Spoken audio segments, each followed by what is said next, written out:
Welcome to On the Point Podcast, a podcast for all things Overwatch with a heavy focus on League, discussing roster moves, weekly matchups, and in the case of this episode, brand new characters and stage finals.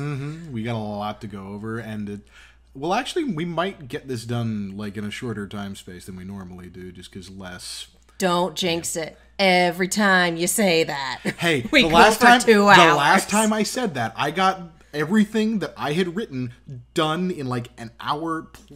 Yeah. But then we had to do everything else. I did my part. The tangents are not. The tangents are my part, but I like to think of the whole. Anyway, I'm Katie. I'm the casual. I am CJ. I am the one who drinks and knows things. You're the expert. You are eventually going to get on this train, my man. I write the summaries for these episodes. Eventually. You are the expert. Eventually. So let's talk about these last few matches for stage one. Yeah. Season 2, stage 1, week, what was this, 5? 5. Let's get right into this, because we only had 2 days of play. Yeah, we had 2 days of play, only 8 matches, because several of the teams, just because some weeks you had 2 games, some games you had 1 or 2 teams had a bye week. And everyone had 7 matches. Yes, these were the closing out, the last matches to bring everyone up to that total. So, last week, the first game was the Washington Justice versus the Paris Eternal. We both picked Paris, and Paris came through with that 2-1 victory. This was such a... Was this the game that was just a total mess? I believe... I feel like there was at least one that was such a mess. There's a couple of those. Yes. I think I messaged you after this happened that, like, Outlaws Valiant was the messiest, like, sloppiest game in Overwatch League Season 2 to date, and then Washington and Paris said, hold my beer. Paris accepted the beer, shotgunned it, and then wandered off. Yep. Paris, what are you doing? You should be drinking wine. We'll get to that. Yeah. Up next was London Spitfire versus Seoul Dynasty. Seoul with the 3-0 win over London. I called it. London's been having some issues this stage. Well, they've always, like, Gesture has always been uncomfortable on the Rhine. I'm not going to say that he's a bad Rhine, but I'm going to say that it's nowhere near the level of his Winston, and I think that his team struggles to play around him as he struggles to figure out how to fit into Goat's comp as a Reinhardt. Yeah. Boston beating out Dallas with the reverse sweep, 3-2. I know you're not happy about this. No, I wasn't. I'm not happy about it, but you know what? I will admit it was a well-played game, and we'll go into that in a little more detail. You picked Boston in that one, so yep. you evened out for picking London in the previous. Yeah, well. And then you pull ahead a little bit this week by picking Chengdu over Atlanta, and Chengdu did win 3-2. I'm so amazed that this happened. They've added competent goats to their rotation, and it's just like... Now they're terrifying. Yeah, no, it's just like, what has RUI been feeding them? Like, when did they... No. When did they get good?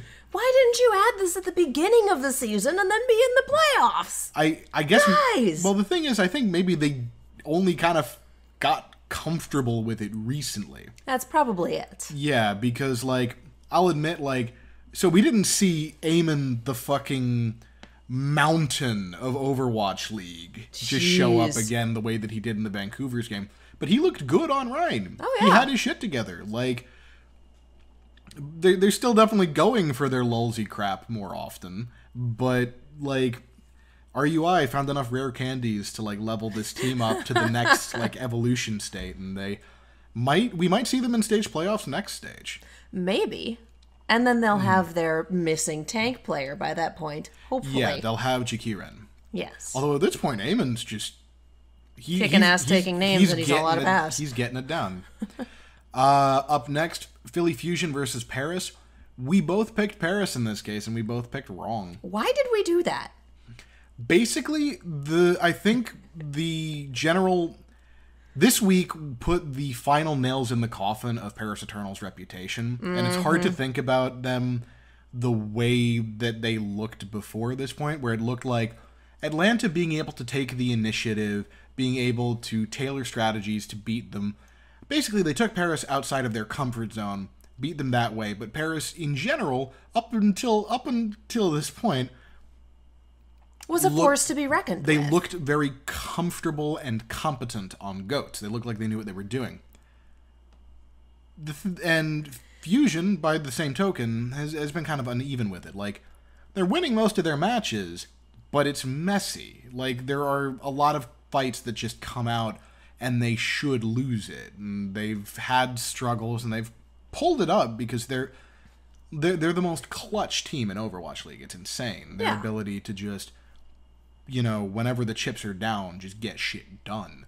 But this weekend, I don't know what happened to Paris, but they were not here this weekend. Yeah, well, again, I'll break it down and give my thoughts on it a little more often, but in this case, I don't think either of us are going to be picking Paris again anytime soon, unless there's some Depends on who they're against. Unless there is some major changes. But you're right, depends on the opponent. Like these next two teams. Like these next two. Thank you for hopping on my segue. Hey. Washington Justice versus Florida Mayhem. Washington getting their franchise first win with a 3-2 victory. Now, I didn't get to watch all of the matches this weekend. I just watched this one today. Holy cow. Mm-hmm. There's something to be said, because these two teams are, I want to say, about on the same level in terms of gameplay, I hesitate to say in terms of talent, because we've got a lot of talent spread across a lot of different teams, and that doesn't always win out. Soon is on Paris, and we just got done talking about Paris having some trouble. The thing, Soon's also a talented DPS player on a tank. I can't wait for Goat's Meta to go away. Well, the thing is, every DPS that's playing Zarya has adapted better than Soon and Shadowburn, though. Yeah. Anyway, yeah. But these two, they're about on the same level, and that still makes for some compelling Overwatch. Yeah. That still makes it a lot of fun to watch. It was entertaining to watch, but it was absolutely a car crash. Well, it was a fucking mess. Oh, an enjoyable mess, but... See, you know enough about it to be able to call it a mess, and I'm just sitting here going, this is a really exciting match. Again, I enjoyed it a lot. But I enjoyed it in the way of, seeing two, drunk guys punch at each other in a bar and miss most of the shots. And eventually one of them makes enough offensive contact towards the other. Well, I mean, you're watching flag football versus professional football. It can still be a fun and entertaining match, but you know that the technique is different on different levels. Yeah. I will say I'm sad that Justice won, because I kind of figured that Valiant would not be the only 0-7 team at the end of this, and I was wrong. But Valiant, correct me if I'm wrong, but this season Valiant never played Justice, Mayhem, some of the teams that are, I don't want to say gimmies, but some of the teams that haven't had as good of seasons.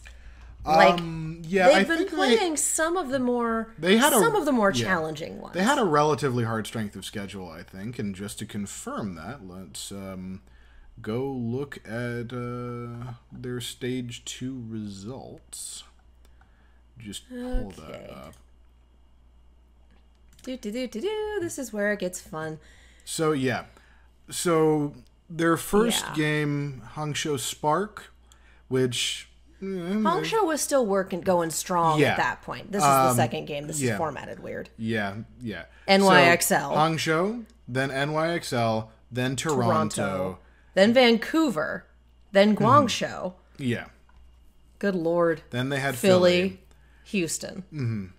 That's a hell of a schedule. Oh, no. They definitely had a tough strength of schedule. And the thing is, up until the league kind of started, they looked like they were going to be equal to it. And even sort of going through week 2, it looked like they were a team that was on the cusp of putting it together, but just couldn't quite close the distance, because they went 3-2 against Hangzhou, who at the time were looking like badasses. Oh, yeah. They went 3-2 against the Valiant, and they went 2-1 against Toronto. But the more... 3-2 against NYXL. Yeah, then... You said 3-2 against the Valiant. Went 3-2 against the Valiant. Oh, did I? Yeah. Well, anyway. That's why you have me. Yes. It's just every match you saw the cracks a little wider. Yeah, but again, and we're looking at, I think, the Liquipedia for Overwatch, and if you look at their matches, it's 3-2, it's 3-2, it's 2-1, it's... I think their biggest discrepancy is against Vancouver, and it's 3-1. Well, they but also everything Guangzhou else, was 3-1 as well. Okay, yeah. But yeah, they've had some very close games. A 3-2 against Philly. Like, yeah. They've had some close games, No, they've had some difficult opponents. So it's easy to sit here and say, yep, they're 0-7, and not look at the map differentials, the numbers, the people that they've played against. Yeah, no, and I do think it is something that you need to take into account when you're discussing these teams. Valiant never looked completely lost. Like, they were competent enough to hang, but never competent enough to win. Yeah. Like, basically, although I'll be real, I don't think they're that much better than these two teams in the Valiant's current state. I saw an article, and I wish I'd thought ahead to pull it up, and I may have to do that later at some point and come back in with a correction. Well, we can do it in the off-season. But it was a pretty good article about the issue that the Valiant was having was cohesion and adaptability. Yes. Not necessarily that it was GOAT's meta that was killing them, but if you look as far back as the stage playoffs, or the season playoffs last season, it's adapting to new metas and it's team cohesion during that adaptation that they're having issues with. And they said part of it might be Moon's coaching style, part of it might not be, part of it is roster change-ups. Like, there's a lot of factors that go into this. But I appreciated it because it wasn't the usual, hey, they're terrible this season. Yeah, Len, I don't think And it was an article on ESPN, and so the video up top was hosted by someone else, and it was a, hey, they're terrible, and most of the video was, you need to put Custa back in, you need to put Custa back in. And it's like, I miss Custa, I think you're right, I don't think that's going to 100% fix the problem. Oh, yeah, no, like... I think that is an interpretation that is lacking in nuance. Oh, 100%. Because I'll be real, the Kukio experiment was definitely a failure, and I don't think it helped. But saying that was the lone albatross around the Valiant's neck is reductive as all hell. And I mean, I'd love to see Kuki play tank, which is what he usually plays. Honestly, I would love to see him in his actual role. He might have been more comfortable on the Reinhardt than Fate. Maybe. I don't know.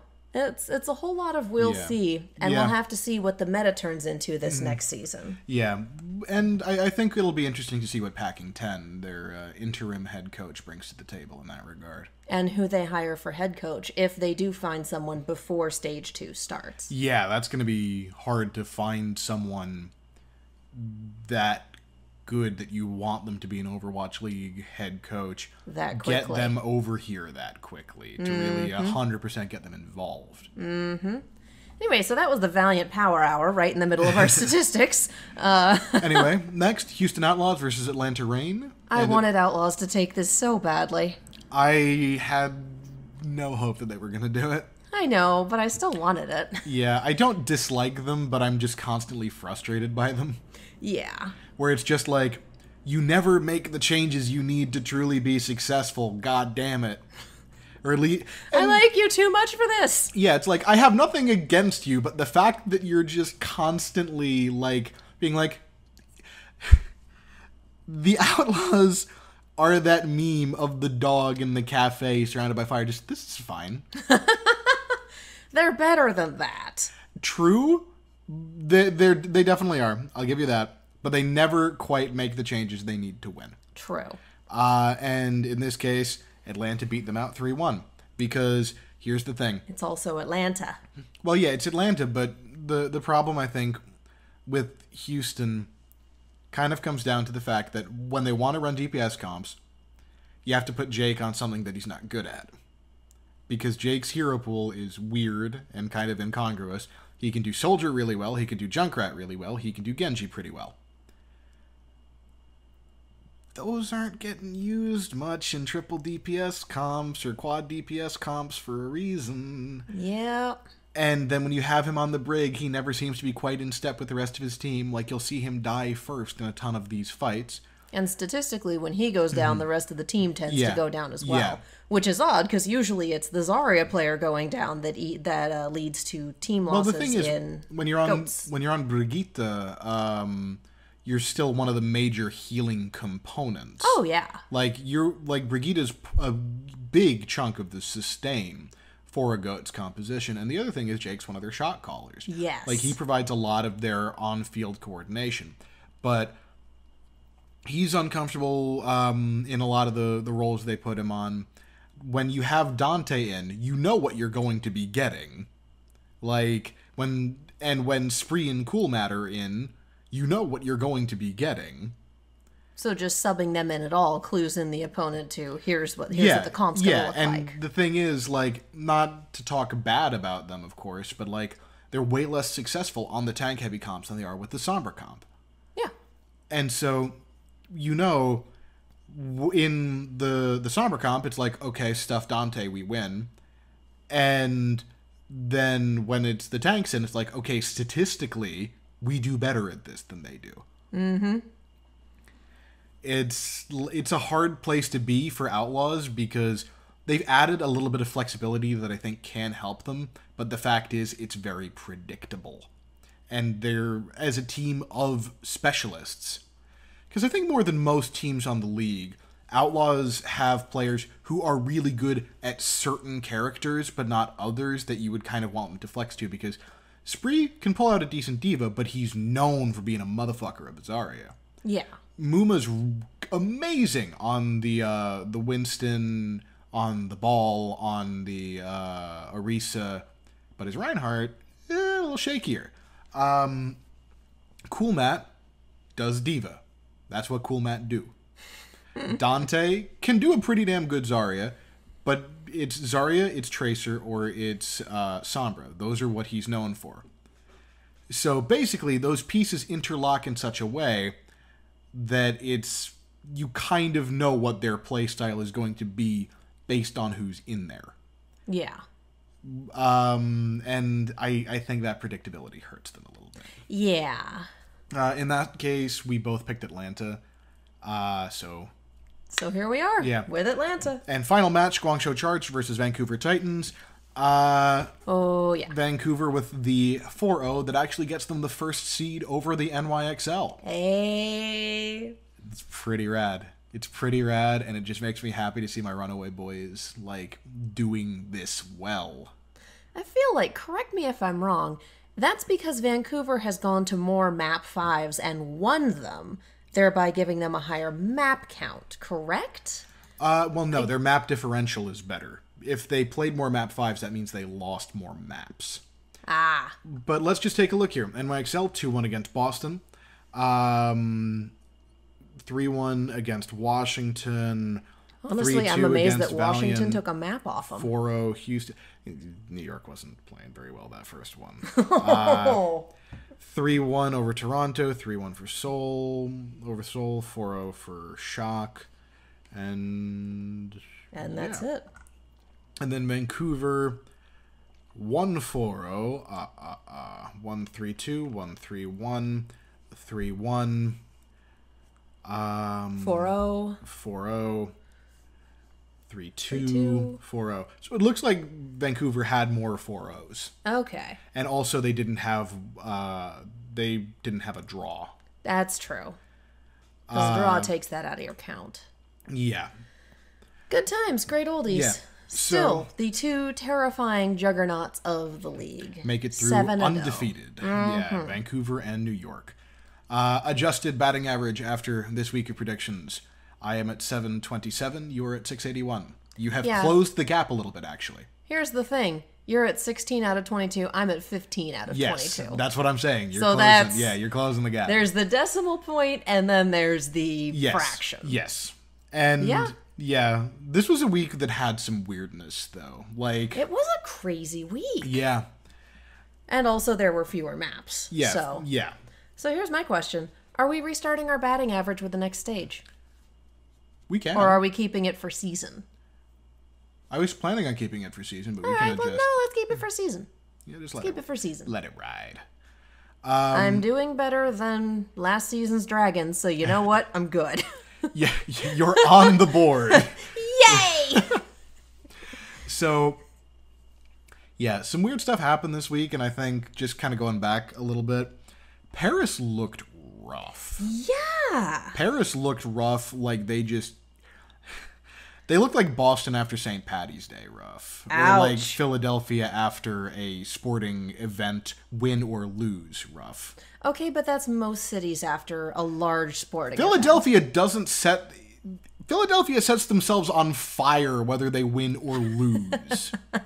Most cities in America don't start a goddamn riot whenever a championship game that involves them is played. However, I do love that they did lend the Fusion Gritty to start off this series. That made me. Oh my god! Like, that made me happy. That was my regret for not being in there opening weekend. Oh was my not God. being there for Gritty. I died. Holy I was cow! cackling. That was amazing. Mm-hmm. I feel like for our off week we should do like top 5 moments or that something could like be, that. that could be fun. Doesn't even need to be like plays, just like moments, because people do shit. Yeah, I dig it. Yeah. Anyway, back to Paris though. Back to Paris. There are two, Zarya players, Soon and Shadowburn. They haven't been great on the roll, and those struggles give them lower DPS output than their opponents, meaning they're pumping out less damage than their opponents. Their plays in the past couple weeks have looked sloppier, and just overall their coordination and their individual play just didn't look anywhere near as good as they did in the earlier phases of this stage. This team has some fairly significant weaknesses, and it looks like the rest of the team, they haven't just scouted it and know what to do, but they've also leveled up around Paris, while Paris gets less and less confident, and just that only strangles their potential further. So here's a question. Do you think that a meta change, because it's no secret that we are going to have Baptiste in the meta for Stage 2. Overwatch League has straight up come out and said it, and we're going to talk about that a little later. Do you think that a meta change will help or hurt them at this stage? European Overwatch has been very tank heavy for a long time, so if the meta shifts away from that, it could hurt them. From what I was seeing tonight, and again, tonight means I was watching Custa's stream for a while before coming over here, it looked like Sniper Play and Mercy Play were back. Yeah, that's amazing. That's comp. That's true. That's comp. That's not indicative of the professional meta. That's true. But still, it's interesting, and I'd love to see that. Yeah, and I think we will see more of it. But I don't know that Paris is going to be helped or helped by that. Obviously, you'll be unshackling Soon and Shadowburn, and maybe Nico as well. But they're going to need more than just a meta. They need to get their shit together. Well, yeah. Like, there's a number of teams here that need to get their shit together. Yes. Let's be real. Most of them are teams that I root for. Yeah. I'm not even going to front about that. Gladiators are doing okay. Everyone else needs to kind of step up a bit. Gladiators got their shit together. They did. Yeah. Now I'm just waiting on Spark, Outlaws, and Valiant. Yep. All those other people that I like. Yep. Although, speaking of people that we like, or at least that I like. That you like. Dallas versus Boston. Might not have been the outcome that I was hoping for, but it was a really good game. Yeah. It was a lot of fun to watch, and it honestly, it showcased the resilience and the adaptability of the Boston Uprising, who they spent the first 2 maps just getting bodied by RCK on Sombra, who, for a guy who's known mostly for his diva play, he's got a good Zarya, but he's known mostly as a diva. He has been amazing on the Sombra as this stage has gone on. He's looked really good on it once he's gotten used to that role. Now, is it just me, or has Sombra Goats, the usage of Sombra Goats had a sharp uptick towards the end of the stage? I feel like I was not seeing Sombra on Goats very much at the beginning. Yeah. And now it's like every other comp. It's an adaptation that I think was figured out by a couple teams, and then the others are like, oh, this works, and we can use it on other maps. Honestly, I love it. I do too. I have a lot of fun with it, and my team plays it all the time, in our games. It's me and our Sombra have such good synergy, just frame perfect EMP shatters. Well, and it adds another dimension to the grab boot bomb, because the counter to that is to have one of your support ults, and if you can have an EMP ready to go to knock out the shields or the transcendence before it gets started or whatever. Your supports need to hide and avoid getting EMP'd when it goes off, and you also have the possibility of swapping over to an Ana, because there's nothing to eat Ana's enhanced healing or EMP Bionades or sleeps. You can get a little more utility on Ana when that diva isn't there, but it looks like most of the time Overwatch League kind of prefers to try and play around the Sombra. Yeah. I will say I do enjoy these adaptations, and I wish they'd come down the line sooner. Yeah. Because I feel like I would dislike goats far less had that been the case. Because right now I'm just like, oh god, it's all the same. And now it's, oh no, there's some new and interesting adaptations here. Where were you 3 weeks ago? Probably being practiced to the point where they felt comfortable using them. That's a very good point. That is a very good point. Yeah. Anyway, Dallas and Boston. RCK was all over Boston for the first 2 maps. And then at the half, Boston figured out how, they realized he's the win condition that they have right now.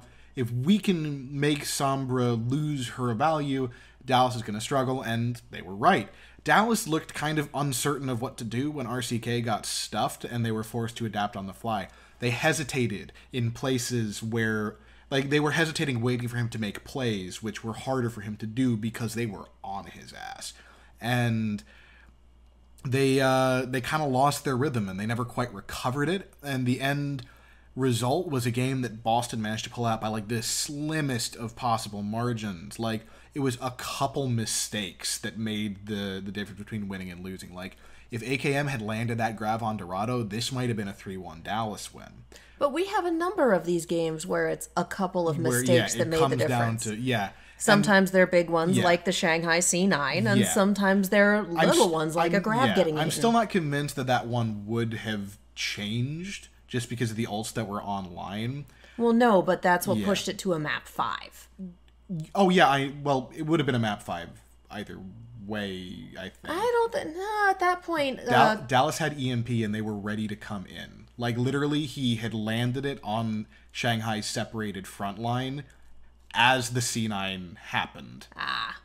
Anyway, well, what I'm saying is that play definitively pushed it to a map 5. Oh, yeah, no, So that's a very large, visible mistake. That then became a map 5. That was what I was getting at. Yeah. I know there's hypotheticals we could argue all night. Yeah, I'm just saying, in that case, I feel like the outcome might not have changed. In this one, I think it really could have. Okay. I think that this was that much tighter.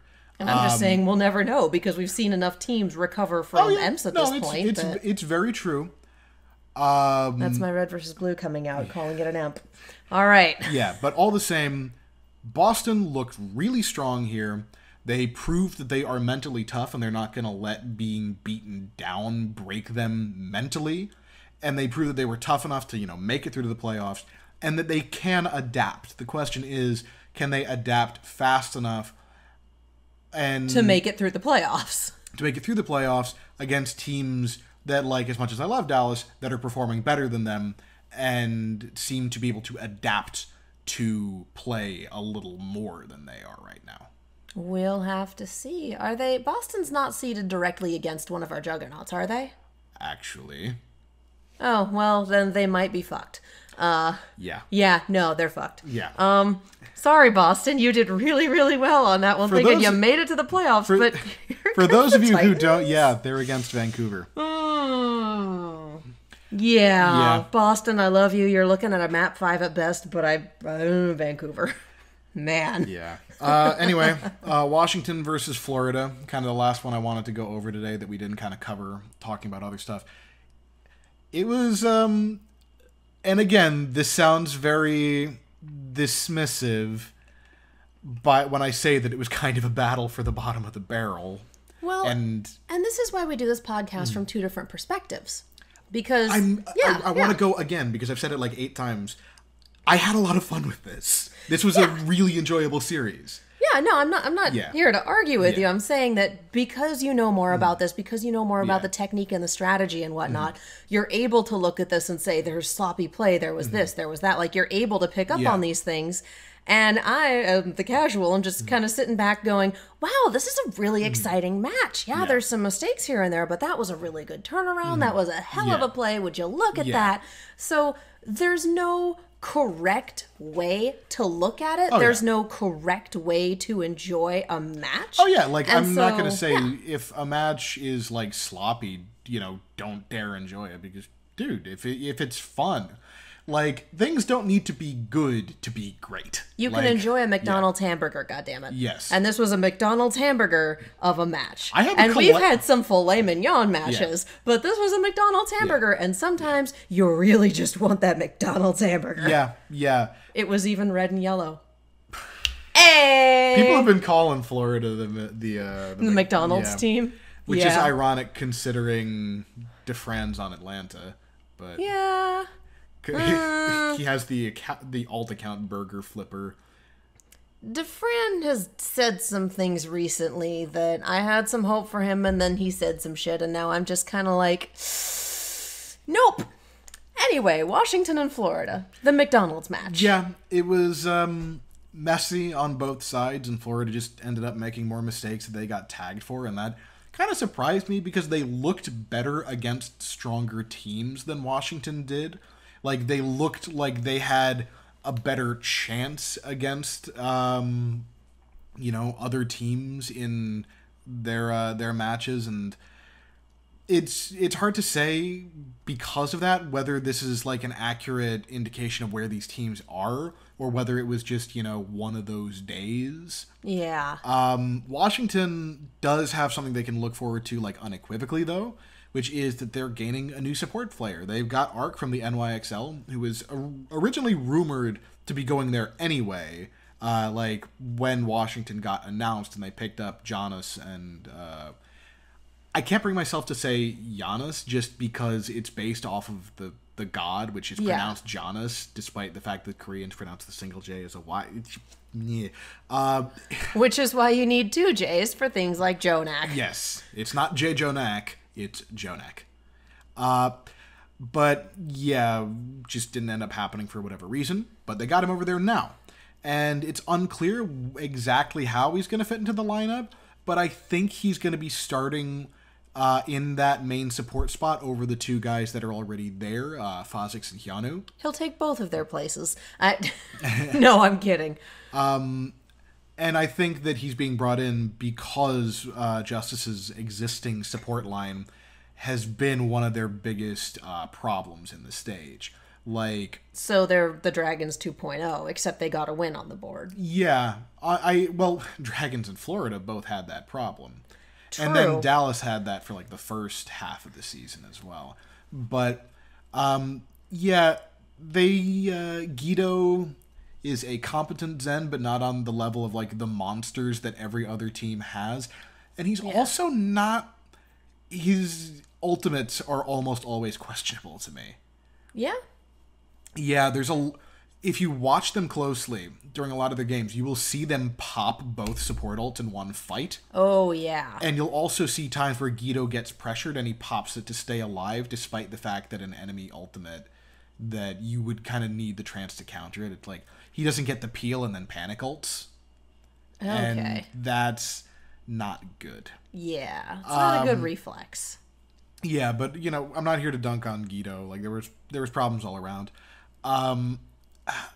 So, yeah, it's unclear exactly how Arc's inclusion is going to shuffle around the Justice support line, but apparently Fazix has been practicing a lot of Zen and Ana on stream, so maybe we'll see him move over to that flex support spot. Maybe. It'd be interesting to see. Either which way, we've got a bit of a shuffle before stage 2 for a team that I think is going to be able to take advantage of this extra week that they're not playing to use for preparation. Yeah, and I think it'll be good for them, though the question is whether it'll be good enough for them that they get something out of it that other teams don't. Yeah. However, before we get to the off-season and that practice and then, stage 2 beyond that, we got the stage playoffs, and we have our seeds figured out. Philadelphia and Toronto did a coin toss, whereas San Francisco Shock and the Atlanta Reign, I think it was... Shock Dynasty. Shock Dynasty, okay, sorry. Yeah, Shock and Dynasty played an unaired match to determine who gets the higher seed in that case. As per the rules. Whereas Fusion and Toronto both agreed to a coin toss. Because they're crazy. Yeah, I kind of love it, and I understand, like, I don't want to play another match, I want to just do some preparation. Can we just get this over with? Sounds great, let's go. Like, I can see that philosophy going in, but I find it hysterical. Well, it's also one of the things that's kind of funny to me, because remember last season, like, the playoff format where everyone's like, yeah, these other teams have had a chance to, like, practice the meta changes more than we have because we had a fucking bye week. Yeah. Like, yeah. There were some complaints in that direction. And now we're playing for 4 days and 2 matches a day, except for the last day where it's just the match. Yes. Which I'm kind of glad that they're going over to, like, the contenders format of, like, best of 7 for the end of the playoffs. I miss the best of 7s from, like, Apex and contenders when I'm watching Overwatch League because those sets get so dramatic. Well, and for best of 5 or best of 4, if someone pulls it out immediately, you're done. Yeah. And having been to... I went to a Valiant watch party and they got utterly wrecked. And, you know, we were all there for like an hour. And after that first hour, we all kind of looked at each other and went, well, the match is over. Awkward. Yeah. So. Yeah. But yeah, they have an opportunity to develop more and get sort of a bigger in-match storyline going. It's just it's just more enjoyable for that big culmination. And like intelligent human beings, they have put NYXL all the way on one end of the seeds and Toronto Defiant all the way on the other end. So if they run train in the way that we expect them to, it will be Vancouver. Vancouver. Holy shit. Why did both of the Canada teams have to do this? I can't keep them straight. Why did they have to do this? Point being, Excelsior versus Titans for the final match. I will be gobsmacked if that is not the case. Yeah, I'm very excited to see that possibility because it's like, it's the irresistible force meeting the immovable object. You've got these crazy aggro motherfuckers versus a team of just like cold, disciplined kill. It's like... I mean, Titans saying has been force of nature. Yeah. Like, it's... It's insane in just... I want to make an MMA reference, but I feel like anyone who watches this isn't going to get it. You might as well. You never know. It's the equivalent of, like, Anderson Silva fighting Derek Lewis, where one is just, like, flashy, insane, and just, like... Or, I don't want to call Vancouver Titans Derek Lewis, because Derek Lewis is, like, super one-dimensional as a fighter. But I'm just trying to think of, like, the most aggro person I can. See, I went full D&D, and I was thinking Barbarian versus Wizard. Because it's two very Barbarian different... versus Monk. I would say it's two very different types of power. One is very studied. They're two two very different types of power. One is completely bonkers. Yes. And the other is very studied and very precise. Yeah, and I think that's accurate. And we'll see how that precision does for them against the Seoul Dynasty, because that's our first match. Oh, Seoul, honey. I feel bad for Seoul, and I feel bad for Boston, because you got here, and you're immediately up against, I would say, the favorites. Yes. And that's real hard. Yes. And there's no way that they don't know that, and don't already feel that pressure. Yeah. So then the question is also, how much of a mind game is this for them? Yeah. It's gonna be hard to say. I feel like Seoul and Boston are two teams that have, like, proven themselves to such an extent that we will probably not see, like, them implode because of intimidation. No. But it's also mind games. Like, yeah. You can't not. So I think we're both pretty safe in saying that we're picking Vancouver over Boston and NYXL over Seoul. And also looking at this tiebreaker thing, that Shock took Seoul 3-0 in their unaired map. Like, yeah. Woof. Yep. Absolutely picking the Titans, absolutely picking Excelsior for these matches. Yeah. I know it's probably not the popular pick, but I would go with Shock over Defiant. And it's not the pick that I want to make, but I would probably say Atlanta over Fusion. I think I'm gonna go the opposite way on these. Both of them? Yeah. Toronto has looked lost a little bit less than San Fran has. Like, I don't want to just point and say Defiant has won more than Shock, but they have, and they've looked a little cleaner doing it in a lot of cases because, like, I won't lie and say that I think that Shock is a very good team. Yes. Shock is a really good team that has been really strong, and they've just not been able to beat the best teams. The question is whether or not you consider Defiant to be one of the best teams. Yeah. They are our 3 seed, well, 4 seed. Tied. They have the same map differential, but let's just take a quick look at who they've beaten.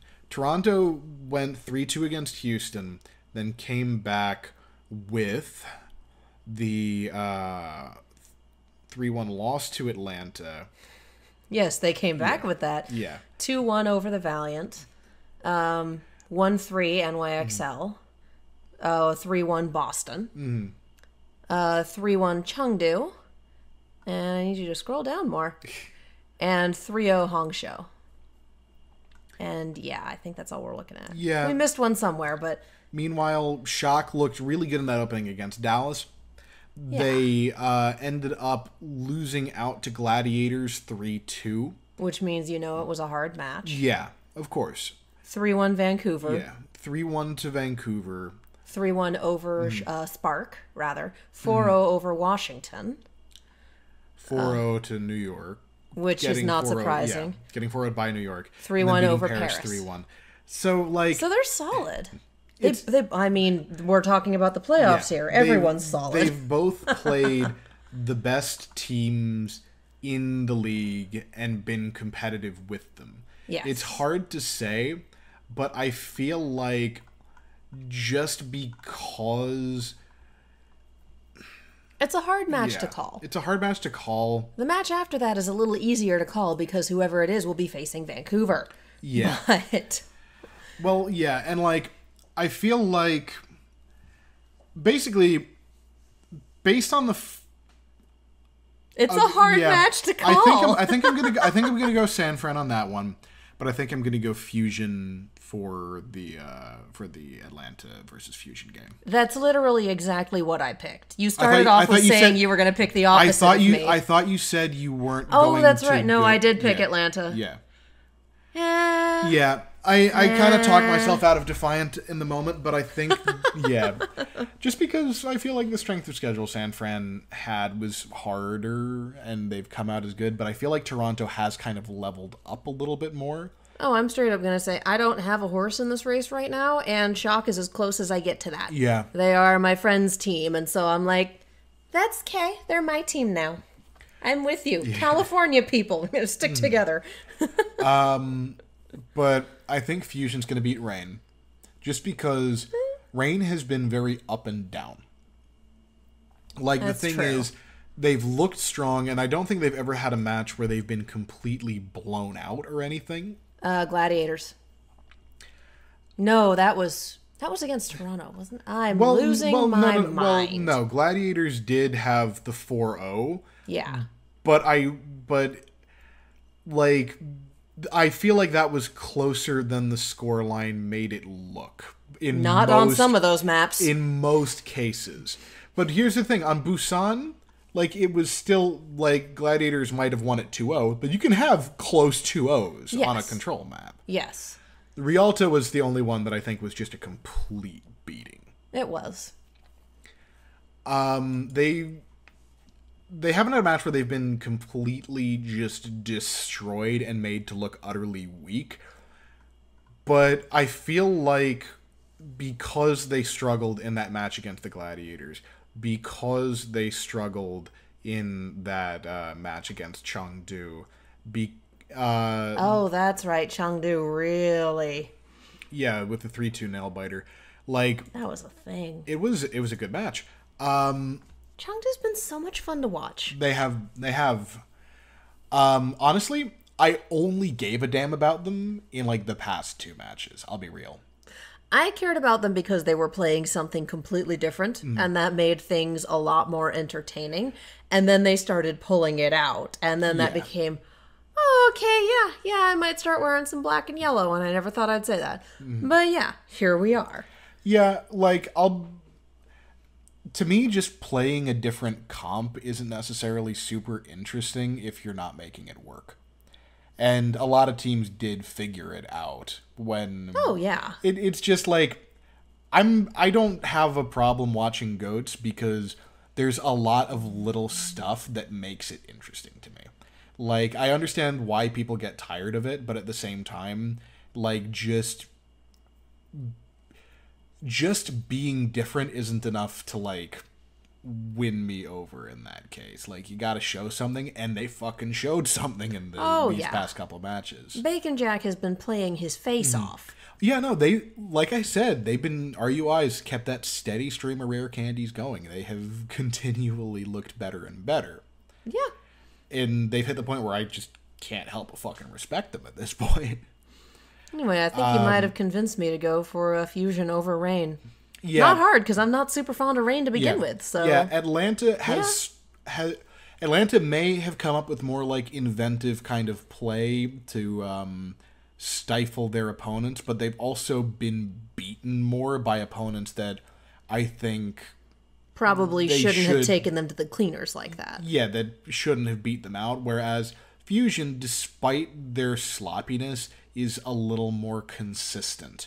And they beat Atlanta the first time, and they beat Atlanta when Atlanta was looking strong. Atlanta looks a little shakier now to me. So in terms of predictions, for this first round, we're the same. NYXL, Titans, You've moved Fusion. over to the Fusion? I have. Okay. And Shock. I would imagine for the second round, we're also the same with NYXL and Titans. Yes. The question then becomes, who do you think is going to take it all? That's going to be so interesting to watch because the NYXL, I don't think, have played anyone like the Vancouver Titans. And of course, they played Runaway as... So, Vancouver Titans used to be a team called Runaway. NYXL used to be a team called LW Blue. And if you've been listening to this podcast, you know this by now because we can't talk about the Titans without them being a team called Runaway. No, I love it. I love it. And what's interesting to me was the match that put one of the 2 matches that really put Runaway on the map in terms of Korean Overwatch, aside from being like that made them notable for more than just being pink sweater wearing dorks, was the fact that first they beat Lunatic High, who is now Seoul Dynasty, but they were the top dogs at that point. And then they beat LW Blue. They beat the 2 best teams in Korea and then rematched Lunatic High in the finals. And it's just like, these guys are amazing. Where did they come from? But the Vancouver Titans of today play a very, very different style than Runaway of the past. Not just because the meta has changed a shit ton since then, but because their rosters have changed a lot. For example, back then, Bumper played support. What? Bumper has played every role except DPS. I feel like if we put him on DPS, we'd never see him again. He would just, like, fly into the stratosphere. It's insane, the fact that he's done all of these things and been good at all of them, and then he goes to main tank and he's just this. Terrifying. Yeah. A holy terror. Yeah. LW Blue, I don't think has changed too much in how... NYXL hasn't changed as much between becoming the NYXL from LW Blue. They still kind of approach things in a similar way, but they've gotten a lot better. Like, LW Blue was known for kind of...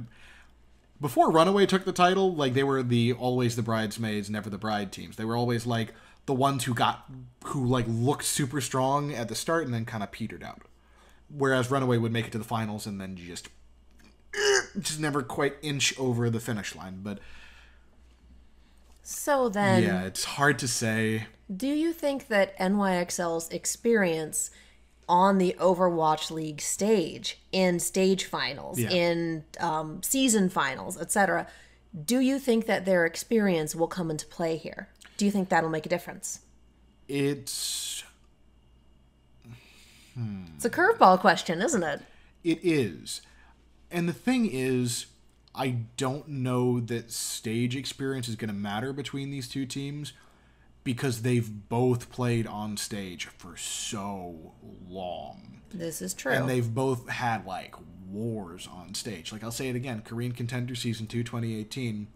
Element Mystic, who have now kind of been divided up between a bunch of Overwatch League teams, and Runaway, Vancouver Titans, had a best of 7 that went to 8 maps. Jeez. Runaway... They have a draw early on? Yes. Runaway was finalist in Apex Season 2, Apex Season 4. They were semifinalists in Contender Season 1. They were finalists in APAC Premier. They were finalists. They won Apex Season 2. They have gone the distance in terms of tournament competition as many times as anyone here has. So I don't know that that's going to be a psychological edge for them, especially because the big thing that made them scared was the fact that they had come so close and choked so many times, and then they won it. There's no longer that question of, oh, they're the guys who are good, but never good enough. So I don't know that there's going to be a psychological edge either way. I think it's going to come down to a couple things here, which is, and I hate to hang it all on the main tank because, being the tank main, that, is very, just predictable of me, I guess. Yeah, we all have our biases, and tanks are important in this meta. In this especially, because I feel like these teams have the 2 best main tanks in the league. And they're so completely different. And I think the battle between them is going to be a microcosm of the whole thing. Bumper is ridiculously aggressive and makes plays that would get any other Reinhardt killed. But 1, he pulls it off because he's that good. 2, he pulls it off because his team is so ridiculously well coordinated around him that they can peel him out of situations where he gets in over his head or capitalize on the chaos that results from a fucking Mack truck going down a bowling lane. And that's an image. Yeah, and also because he is just a battering ram. Like, teams break under Bumper. Like, Eamon may have boomed him in that one game, but aside from that, he's looked so dominant against pretty much any other main tank. He's a berserker, you just point him in the right direction. Yes. Is he the shot caller for the team? I don't think that he is, but you definitely kind of have to go on his engages to a certain point. Like, main tank is always going to be shot caller to a certain extent. I don't think he's the in-game leader of the whole team, though. I don't know that he's, like, the one. Because I'm also wondering if that strategy might make a difference. If having a support shot caller on one team versus a main tank shot caller on the other would make... And I don't know where we can find that information, honestly, so I'm sure that someone will throw it in the comments at some point or tweet us. Some teams will specify, like, who is kind of the one doing all the shot calling. Like, I think Moth is one of the big in-game leaders for Shock. And Moth is a support. Yes. Fisher, obviously... Fisher and Jexay are 2 shot callers, and I think Fisher is, the one who's kind of calling the shots for Soul. So certain teams, we do know who's, making calls and all that. Yeah. But Vancouver, not so much. Yeah, I don't know, and I feel like I feel like I can dig this up at some point, but at some point, but not while we're I'm not going to sit down this. and research this in the middle of recording because it might take a little bit. Yeah. But yeah, if Bumper can be negated, I feel like a lot of the threat of Vancouver is blunted. I'm not going to say that they only win because of him, because I think that that's absolutely not true. They have a roster full of badasses. Janu can land amazing plays, is great at, negating enemy ultimates, huge bombs. Soyman Su is a terrifying Zarya.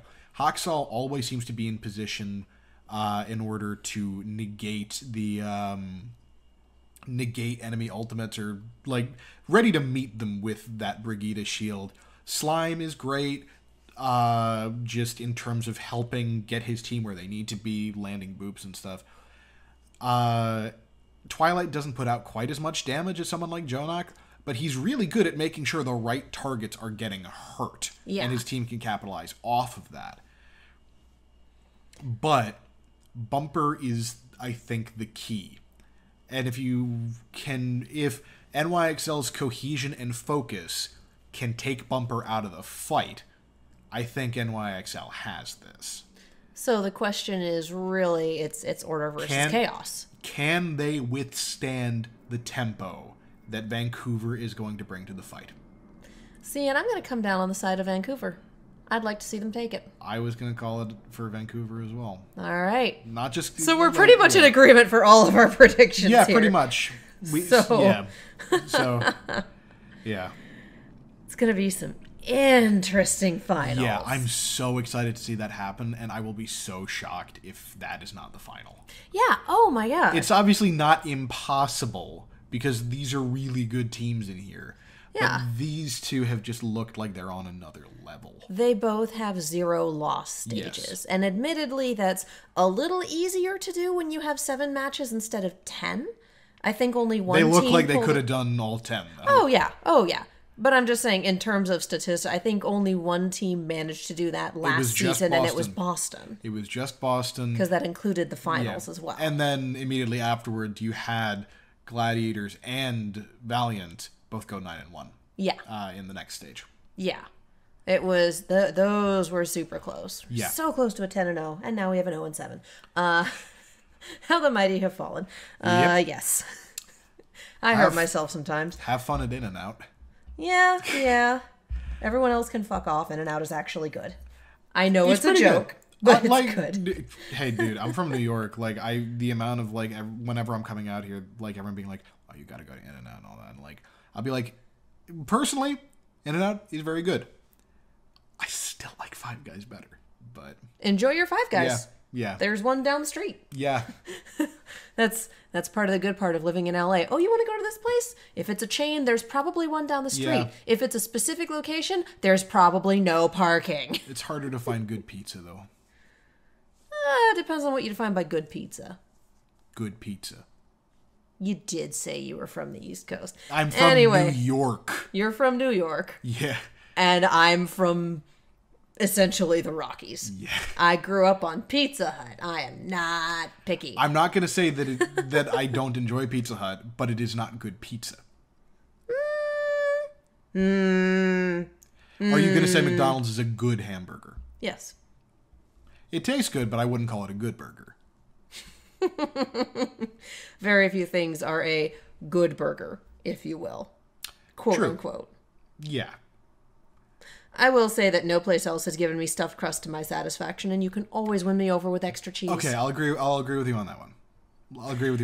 Anyway, so while we're on the subject of food and in between playoff predictions, let's talk sponsorships. As always, On the Point is sponsored by Fred's BS, Breads and Spreads by Fred. Fred's BS is an LA local one-man baked goods business that offers unique flavors in small batches.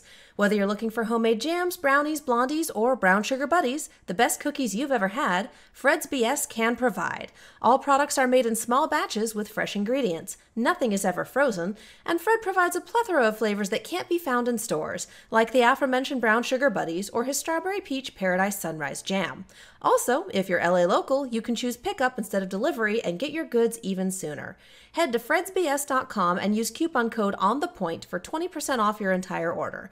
That's fredsbs.com, FREDSBS.com, and coupon code ONTHEPOINT. Fred's BS. Treat yourself, because you deserve it. Mm-hmm. And right now, I want to talk a little bit about something special that Fred is doing. Ooh, okay. He has added pie to his repertoire. The look on your face says it all, and it's perfect for our audio listeners who can't see it. Does he have strawberry rhubarb? Not yet. Fuck. Cherry?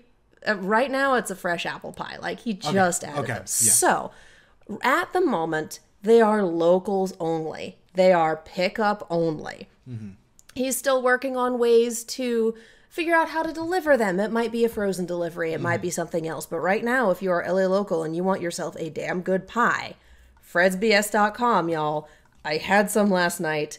It's amazing. Like, the only thing it was missing was that scoop of double churned French vanilla dryers on top. Oh. Yeah.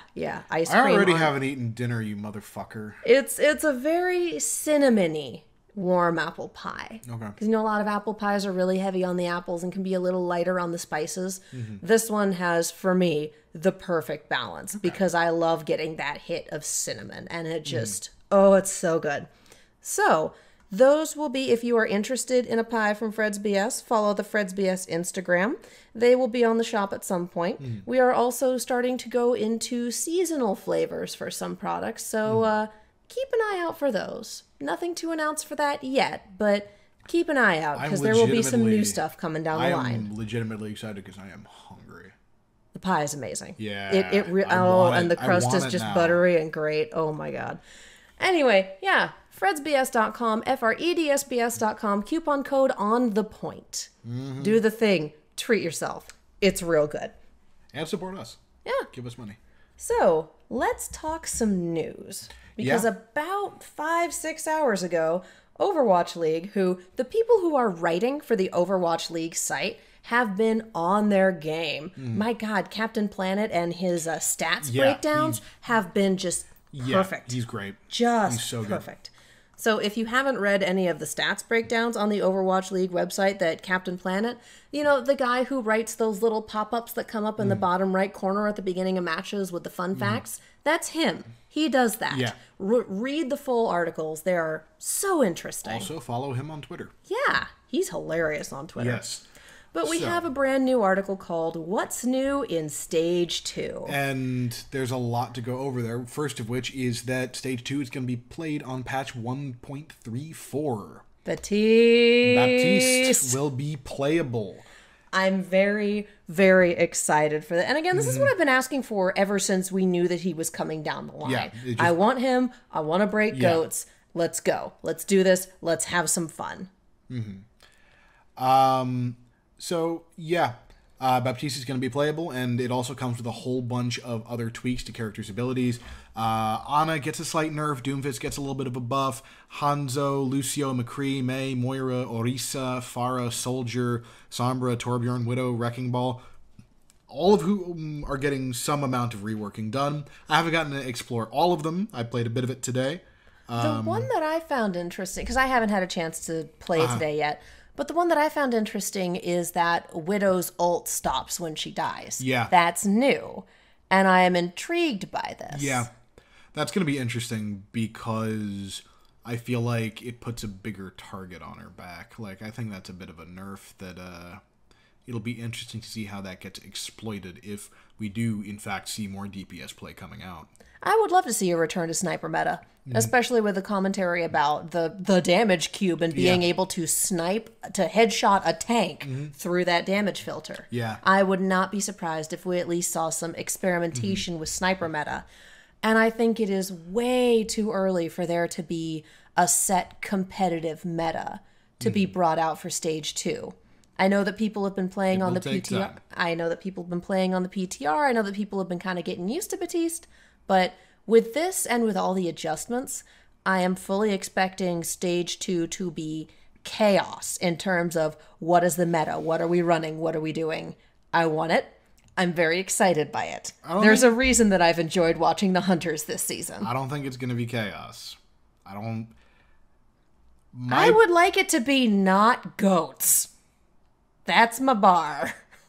That is my bottom bar. I feel like it's not a high bar. Goats is a very hard thing to break, though, because of its nature as a composition. The reason that it works is because of the interlocking synergies between, like, the abilities of a bunch of different abilities from a bunch of different characters. But we've hecked up some of those abilities with these changes. Not in a way that I think is going to make it not viable. Really? Not even close. Like, I do think the effectiveness is diminished somewhat, but it's not... The difficulty with trying to break goats, as it were, is because that composition is good because of how the abilities from a bunch of different heroes interact and enable each other. It is a very complicated, interlocking thing. It's a house of cards. Yeah, and I know that people say that, goats is easy to play and, it's a brain dead comp. I think that that's bullshit. I would argue that it's easy to play and difficult to play well. Exactly. It's definitely easy to just pick it up and go to the point where you are, I think, playing goats. But the thing is, there are so many things that can be used or exploited and that you need to think about in terms of your team play and your resource management, your ultimates. Because here's the thing. One of the go buttons on an attack that I think most people don't think about in terms of goats is, okay, did Zarya use bubbles? If Zarya used bubbles, if, the bubble on the Reinhardt, the ally bubble gets used, you have a 10-second window to go ham on the enemy Reinhardt. And if his shield goes down for a second, you want to put that Discord on him. And, you can use your Lucio to get in position and boop the enemy Reinhardt forward in front away from his team into the middle of yours and then dogpile him. You want to, save Trance for Grav, and you want to try and use Beat for something like Earth Shatter, and then, throw Sombra into the mix and all this other stuff. There's a lot of things that you need to take into account and a lot of complexity in order to play goats well, and that's why you'll see coaches keep saying that, this thing I keep finding new layers to this. Tyrone made posts about that, and Deepe made posts about that. And it's one of those things that, figuring out how to break those connections that level up the sort of abilities being used together, figuring out how to break those sort of that synergy without making those abilities useless in a way that makes those characters damn near unplayable, that's really fucking hard. I'm gonna take that last minute or so of you talking, and every time you tell me that you are not the expert on this podcast, I'm gonna break that out and make you listen to it. This is just something that I have had to deep dive in because I am playing main tank on a team. And I have to be the in-game shot caller. So I need to think about this. That's what makes you the expert here.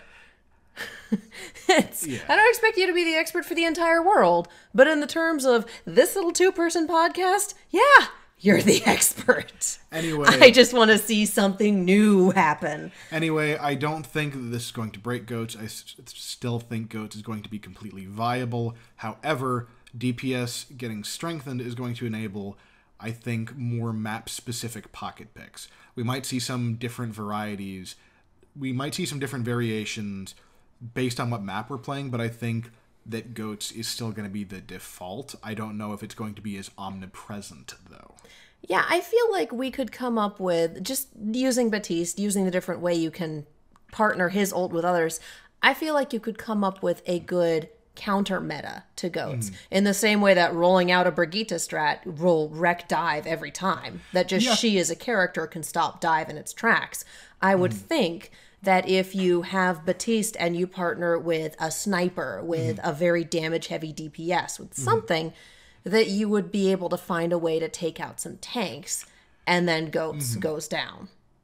I don't think it may not completely destroy the meta, but I would love to see counter strategies for goats come out and force changes so it's not just goats versus goats for 75% of the maps. Yeah, and the other 25% are Chengdu. I think it's going to drop in usage somewhat. I don't think it's going away. Dive didn't completely go away either. You'll still see people pull it out. True, but in most cases, it's just Winston instead of Reinhardt in Zen Goats. As long as it's not ubiquitous in the same damn thing over and over again, which is a lot of what it was before they figured out the Sombra variation. I'm better with it.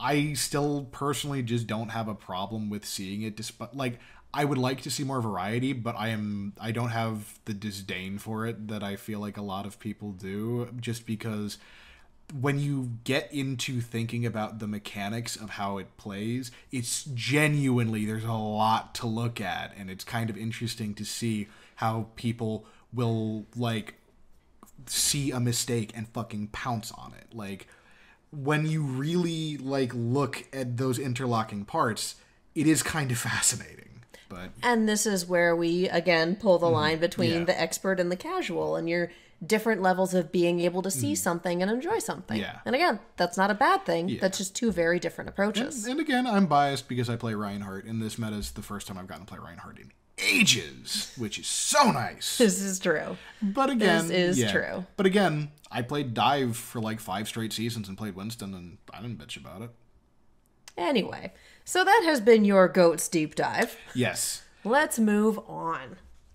They're bringing Paris in. Yes, which I am just not happy about because I don't like that map. Really?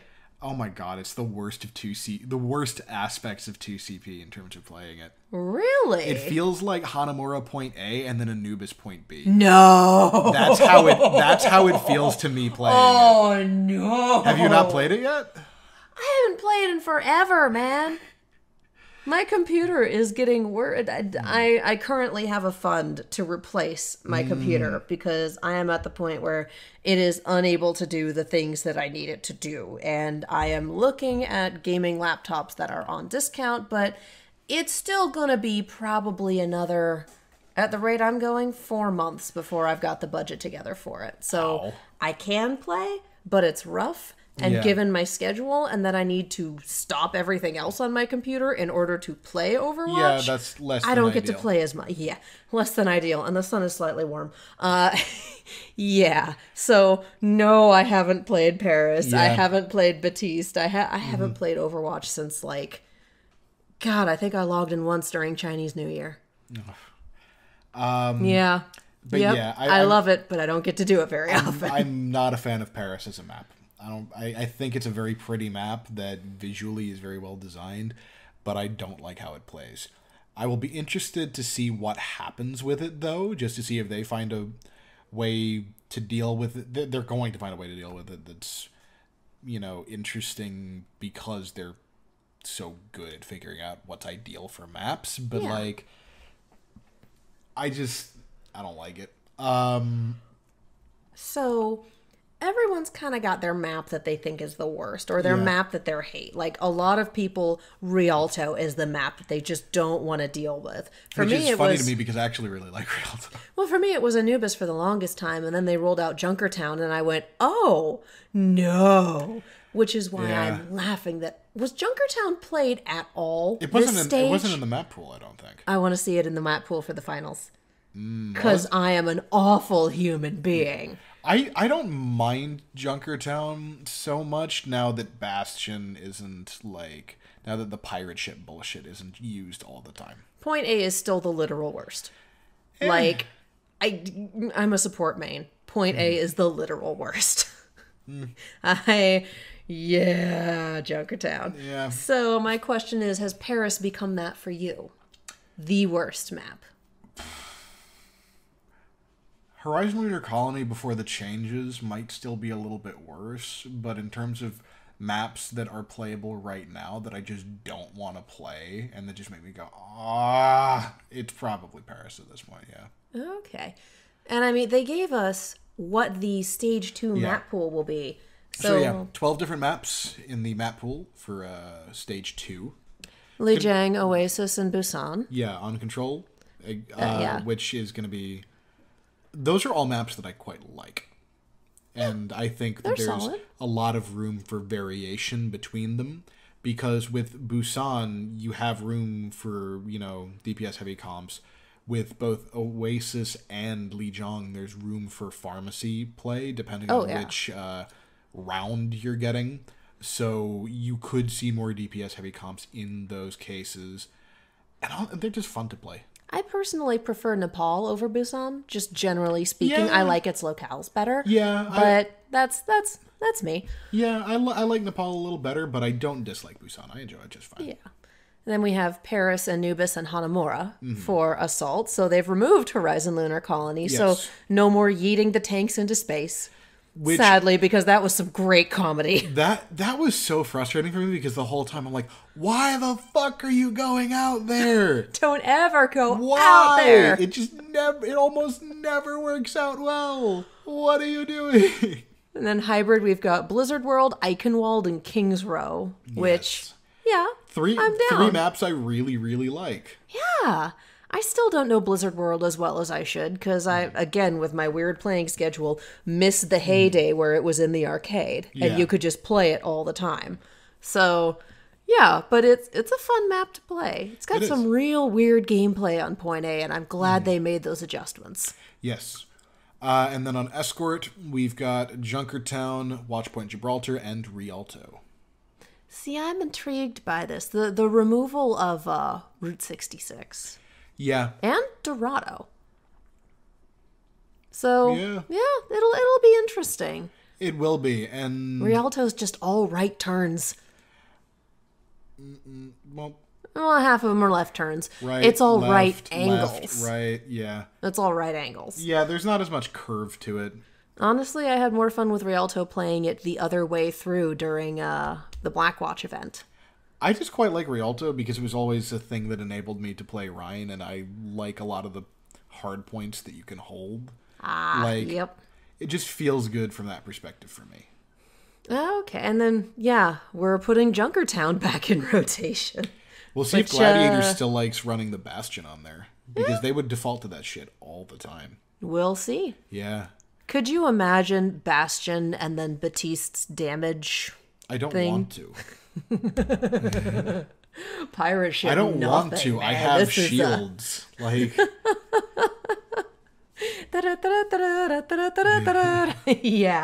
No, I'm excited for all of this. I really, Me too. Truly am. And I do want to say one thing that I really appreciate is that they're adjusting the announced match times, because thank God. If you're watching regularly, you will see that matches will never start on time, because they always take 15 to 20 to 30 minutes longer than Blizzard initially thought they were going to be.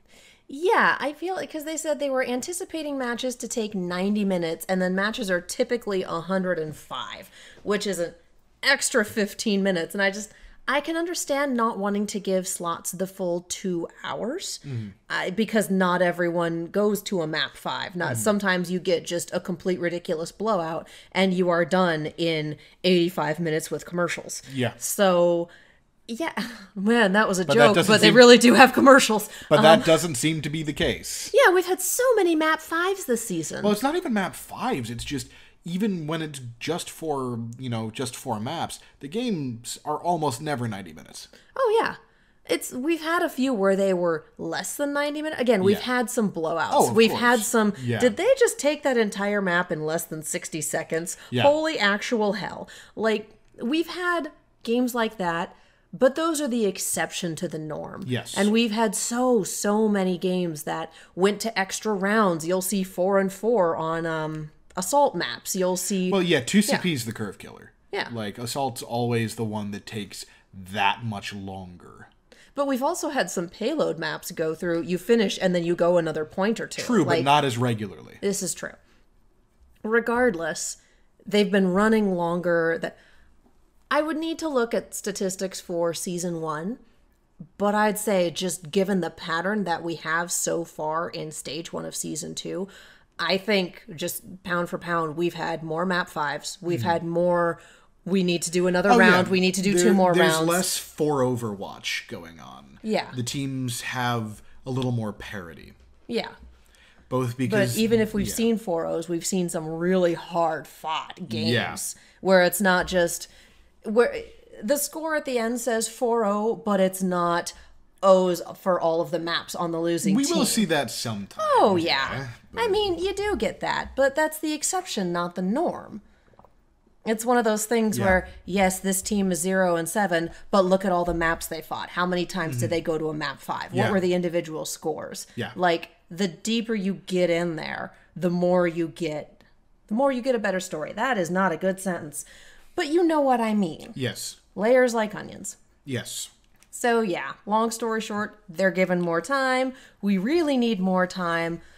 God help the people there on Thursdays and Fridays who don't start till 4 p.m. We were already getting out at 11. It's going to be midnight now. I was going to say, dude, remember the last day of week 1 where all but one game went to map 5. Yeah. And then, thankfully, Dallas made it quick and spanked Seoul, which... That was almost the thing people were more excited about because there were multiple chances of, no, map 5! No, map 5! Because we were hungry. Well, and the thing is, the Blizzard Arena now does things where you can order food, but that ends at 8:30 p.m., which I found out the hard way because the hours aren't posted. Same. That annoys me so much. Just leave it open for the duration of the games. I can understand closing at 8:30 p.m. when you anticipate being done at 9 or 10 because I've worked in a restaurant. I know how hard it is to clean up a kitchen and get it ready to go for the next day. Like, I get it in terms of food service. What kills me is that the hours are only posted on the ordering website after it's already closed. They're not actually posted on signs anywhere in the arena. So that makes me crazy. Yeah. However, the Wiener Schnitzel up the block does a really good 99-cent corn dog if you need something to hold you over between matches. For those of you going to the Blizzard Arena, there are options outside of the arena if you miss things or if you don't want to pay $10 for a hamburger. A good hamburger, but still a $10 hamburger. Mm-hmm. It's convenience versus price. Yeah, true. But that's also, like, that's not even a terrible price compared to, like, a lot of stadium food. Yeah, it's way better than most stadium food by a fucking mile. But also, like, if you go to, like, a restaurant that's not, like, fast food, $10 for a burger isn't uncommon. Yeah, but this isn't a restaurant-level burger. Oh, true. It's that weird in-between sort of. It's better than fast food, but it's not fancy. Anyway, Blizzard Arena does good food, but yeah, no, they definitely stopped serving at, like, 8:30 p.m. on weeknights, which I discovered when I waited to order food until after the Valiant match was over, and because it went to a map 5, it was over at 8:45. So, you know, something else I'd like them to tweak for the arena, putting up the hours for the food, so we don't all get caught by surprise at the end of a very difficult map. I'm inclined to say just leave it open. I doubt that'll happen. I don't think it will, but they're probably going to be stuck there for a while anyway. They are just closing up it's a different staff. They order out from somewhere else. I know. So anyway, yeah, it's a little bit inside baseball, but the Blizzard Arena is a fun place to be, you guys. And the food, as much as we complain about the hours, the food is good. Yeah. Like, it's good food. It's honestly just a fun time to go. I really recommend it. And it's $20 for like 8 hours of entertainment. Yeah. Whereas if you go up the street to the movie theater, it's $20 for 2 hours of entertainment. Yep. So it really just depends on what you want to do with your night. Mm-hmm. Yeah, so back to this. They're also tweaking tiebreakers so that we do fewer coin flips when it comes to picking seeds, I suppose. I think so, and I think that's a good idea, but like... No specifics yet, yeah, but eventually. I'm just wondering what they're going to add, because originally it's, win-loss, then it's map differential, then it's head-to-head, and then it's, Then it's other stuff. Yeah, then it's other stuff. I just don't know what they're going to add, or if they're going to just add, like, we're now airing the tiebreaker games. But they've also switched the order in which they play maps now. So, yeah, it's going to be Control, Assault, Hybrid, Escort. Yes. So I think, what did they flip? Hybrid and Assault, correct? Because we always start with Control and we always end with the payload. Yeah. Here's one of the things. Like, 2CP, Control, that's the easiest one to draw. Yeah. So having that in the beginning stops you from having, like, oh, well, they're up 2-0 and they drew, game over. Yeah. So there's that. And I think... But they're saying, reading the article, we're switching the order of Assault and Hybrid maps to reduce the likelihood that a match is decided partway through the third map, as draws are more likely on Assault. Yeah. So that makes sense. Yeah, or I said Control, but Assault, 2CP. assault. I was going to say, you can't draw on control. Yes. It's not possible. Yeah, sorry. Yeah, you know what I mean. I'm just so used to calling it 2CP that it's just stuck that way in my brain. Yeah, and I can't call it an escort map. It's the payload. Yeah. It's the payload. It's a payload-only map. Yeah. That's where my that Zenyatta animation, just payload, payload, payload. Yep. Which is how I live my life as a support main. Living on the payload because literally everyone else is 35 feet ahead. Well, sometimes that's kind of what you got to do, but most of the time people aren't doing it for the correct reasons. Oh, yeah, no. I know that quick play is kind of a joke when you play upper echelons competitive, etc., but I don't do comp, so it's all quick play. Yeah. And sometimes you get people who care, and sometimes you get people who are like, it's a joke. I'm like, do you want to be healed? Yeah, that's something I hate, and like I would go off on that for a while. Just when people are like, "Oh, it's quick play, it doesn't matter," and it's like, yeah, objectively it doesn't, but that doesn't mean that people don't want to like have fun and would. Basically, no one wants a game where you're just running in and dying like fucking lemmings because people aren't even attempting to play. Yeah, and because that's just not fun. As someone who only does quick play and arcade, partially because, again, I have hardware that prevents me from playing at the top level, and partially because I don't have the skill level, let's be completely honest, and partially because I've definitely gotten reamed out for being in comp and people being assholes during placement matches. It happens. Yeah, it does. I will say, gamer guys are occasionally assholes. Yeah, don't be that guy. Seriously, don't. And, like, I feel like, personally, I've dealt with less toxic shit in the past couple seasons compared to, like, prior ones, but obviously I'm not a woman online. And the shit that I deal with is different than what, you would deal with just by virtue of being a gamer woman. Culture and how you're also at a different player level than I am. I feel like it gets a lot worse I feel like it's really bad up at the top and really bad down at the bottom. And I am down at the bottom, and there's people who just don't know what they're doing and are awful about it. Oh, no, that's very true. And, like, it's one of the reasons I love reading the Overwatch University subreddit, because it's that Weird Al song, everything you know is wrong. Like, it's just, every time I read that, it's just like, everything that people say is just like, oh my god, how could you... No, that's... Oh, no wonder you're fucking hard stuck. Like, And here's the thing, do you make fun of them or do you go in and say, here's a thing you could try?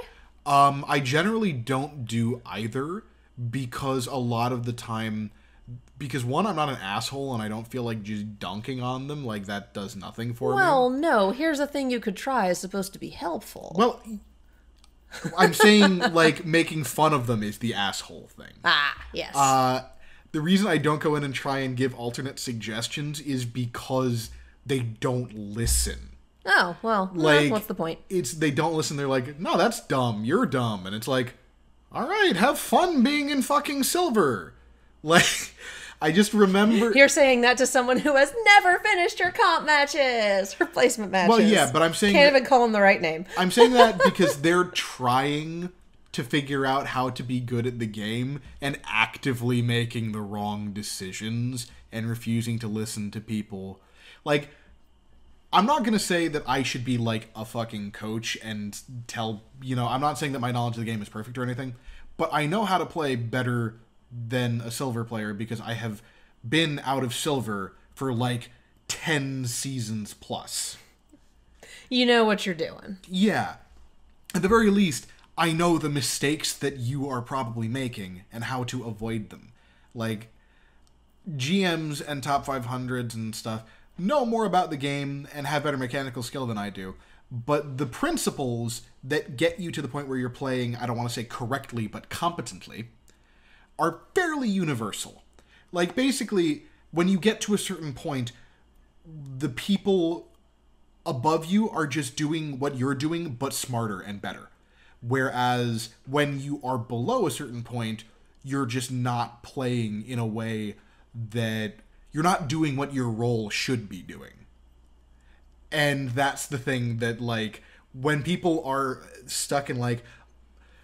you ever have those times where you're playing and someone gets mad on like Hanamura Point A trying to go through the choke? Oh, God. And they're like, DPS, get picks. And it's like, no, you're a Reinhardt. You need to create space. Yes. That's what a tank does. And they're like, no, DPS are supposed to get picks and make, space for the tanks. I'm like, then what the fuck good are tanks? What's the point of them in that case? What do tanks do? Like, honestly, my favorite thing to do at that choke is go Reaper and just fucking teleport behind everyone. I have had... it's happened exactly once, and that has not stopped me from trying it again, because some teams are a little more savvy than this. Yeah. But I did have one point in quick play where everyone else was engaged, and I teleported onto the point and just took it myself. No one ever came back. They weren't dead. They just didn't come back to the point, and I was just like, all right.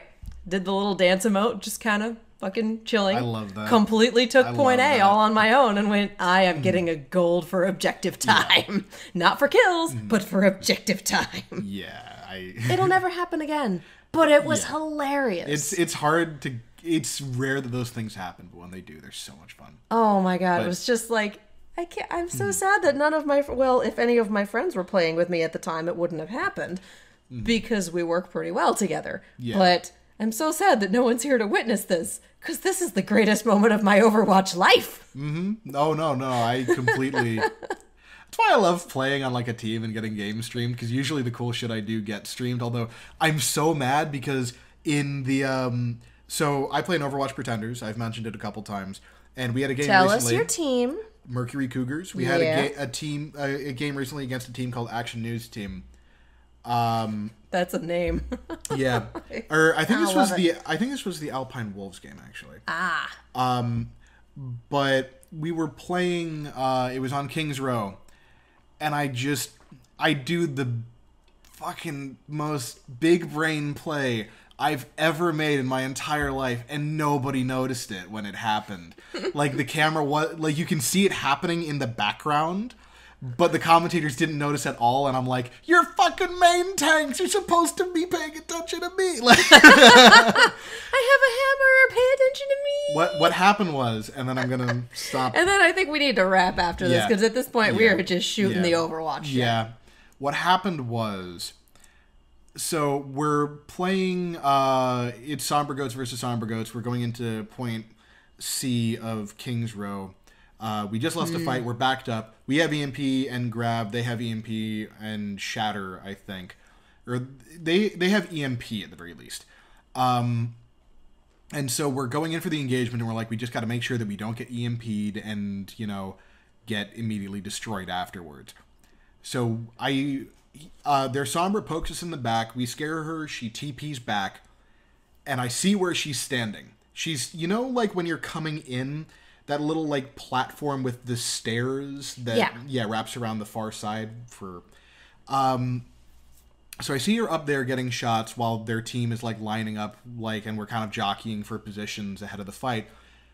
I see her go invisible right as we're moving into Grav, and I just look towards that door with the stairs and just count. 1, 2, 3...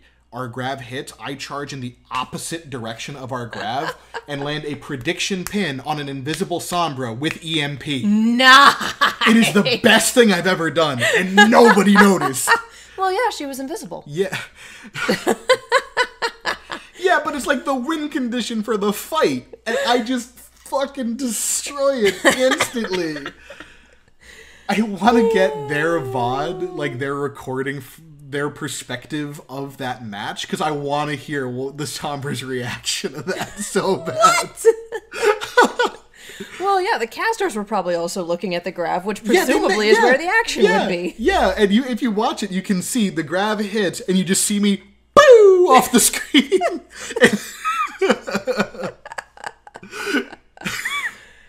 Yes, it's those little, like, one in a million, like, I am going to sit here and hold this close to my heart forever because it will never happen again. Yeah, and it's the best thing I've ever done, and nobody noticed. Yeah. The only other thing that's like sitting on the map by myself as Reaper, just kind of chilling, going, why is no one coming back to the point? They know I'm here. There are noises being made. They know, whatever, the fattest C9. Just like, whatever, cool. We still had to take point B, but Well, that was yeah. just like point A. Boy, do we have a time bank. But what a gimme. But the other, like, oh, I'm taking this with me forever, and I was able to screen cap this. Junkenstein. Yeah. Oh, Playing was by I there for that one? No, I was playing by myself. Okay. And I wound up with a team of 3, and I go Murderbot because that's what I'm best at for Junkenstein, is Zenyatta. And this other team of 3, it's a team of 3 people, they're all on mic together, and I'm just kind of over here like, you know what? I'm not in this conversation, so I'm just going to keep y'all alive. That's my job. Yeah. And at the end of it, all 3 of them just like, yep, you get the vote. And I'm like, oh, I have 4 votes out of 4. I'm voting for myself. You all appreciate your healer. Thank you. Mm-hmm. I love it. All right. Yep. I feel like this is where we should wrap. This is where we should wrap, talking about the glory days. We hit a big-ass tangent. I would say that's what they're here for, but no, that's not what you guys are here to listen to. But well, you got to hear me ramble about strategy in the state of, like, low elo Overwatch on top of, like, the shit you're actually here for, allegedly, but... We have fun. We do. We hope you guys have fun, this. too. Yeah, so next week, we should be able to do this next week, is going to be a wrap-up of the playoffs. Because that is going to be absolutely bonkers. We're going to go in, we're going to break it down. We are going to have to see what goes down. Yes. In the meantime, CJ, where can the people find you? At _rage_nerd on Twitter. And if you go to the Overwatch Pretenders Discord, which I recommend that you do, I think my name on that server right now, because we have, like, an off-season tournament that we do, like, between the, like, actual seasons that's called Ascenders Cup, and my team is called Truck Buddies. And so I think my name on there is Trucker Cryptic right now. Are you still in the tournament for Pretenders, or is that over at this point? Yes, we are in playoffs. We won our first round playoffs game against Lightbringers, who actually, they're the ones who kept us out of playoffs last season, and we beat them out with the 3-1. Okay, I do need to add one thing here, now that I'm remembering this, because I wanted to mention this, which is the best, dumbest thing I've ever done in Overwatch, which is we're on Dorado. We're already up 2-1. And we play Sombra Goats on the attack, and the way we do this is one of our players, Chesh, who normally is our diva, goes over to the Brigitte, and one of our players, Herbs, who's normally on Brigitte, goes to the Sombra just because he's better at it. So we do our attack, or we do our defense, we stop them with just plain old Zen Goats, and then we go to our attack round, and Chesh forgets to swap over to Brig. Oh, no. And so we've got Rein, Zarya, Diva, Sombra, Zen, Lucio. And we're so tunnel visioned that we don't notice. Oh, no. And we win anyway. Oh, no. It's the dumbest thing that I have ever done. So it's not really goats. Was it sheeps or rams? I don't know, but I just remember, like... when we're trying to push out a point A, they're doing, like, that close hold, like, by the red building. And I'm like, why am I dying? So what the fuck are our healers doing? Like, I'm thinking that. And I just don't process that there isn't a Brigitte. It's like, oh, right. That burst healing is not here. Yeah. And we still won. And the enemy main tank got, like, shitty with me afterwards. Like, imagine only being able to win with EMP. And I didn't want to be an asshole, but it took all the restraint I had to say, how does it feel to lose to people too stupid to notice we're not running goats? We got some weird comp. We don't really know what we're doing, but it's working. Don't say anything. We didn't notice until the end, and we're like, yeah, we won the first round playoff match. Our coaches unmute themselves. You guys are so dumb! One of those, well, glad you won. Don't ever do that again. Yeah, no, it's you guys are so stupid. We're like, what? And we're like, you didn't have a Brig that entire time. And I'm like, fuck. It all makes sense now. Yeah. So when's your next match? Where can people watch that? Okay, so my next match is probably going to be next Wednesday. However, on either Friday or Saturday, we're going to have another one of the playoff games between... two teams called Single Women in Your Area, Oh my god. Yes, and they're actually really good. Like, I love those guys. Shout out to you, Big Dog. He was one of the ones casting that game where they're like making jokes about me like chugging protein shakes and stuff. But yeah, single women in your area versus a team called Ultrawave. I've got friends on both sides of this. They're all really good. Come and watch it. I don't know if it's scheduled for Friday or Saturday yet, but follow the Overwatch Pretenders Twitter. Like, if you just look it up, you'll be able to find it easy. Or if you're on the Discord, you'll be able to find it easy. Come by, watch it. All right. I might be casting that one, depending on which day. Oh, fun. Yeah. All right. Well, I'm Katie. I am CJ. Thank you. Sorry, yes, we know. We're not done yet. Sorry. Go find a Brigitte and come back. I'm Katie. You can follow me all over the social medias as well as on YouTube and Twitch at Kiaxet. That is Kiaxet. Follow On The Point on Twitter at On The Point Pod. Do that thing. Also, for those of you listening on YouTube, we have made it to Anchor, so we are anchor.fm/onthepoint. We are, at the time of this recording, still working on getting put on all of the iTunes and the other things, but we'll keep you updated on that front. But for now, you can also listen and support us on Anchor. So again, anchor.fm/onthepoint, Twitter at onthepointpod. And of course, supporting our sponsor supports us, so head over to fredsbs.com, fredsbs.com, and use coupon code ONTHEPOINT for 20% off your entire order. Get you some cookies, get you some brownies, get you some pie, y'all. Stuff is good. Yo. All right. Well, we will see you guys after the finals. I am Katie. I am CJ. Stay sexy and don't get murdered. Excuse you. I don't think we could. I thought we decided on let's C9. Did you forget that? I did. I don't remember this at all. You C9'd our C9. Yeah. I'm Katie. I'm just going to leave. And That's where we end it. Let's C9. Yeah.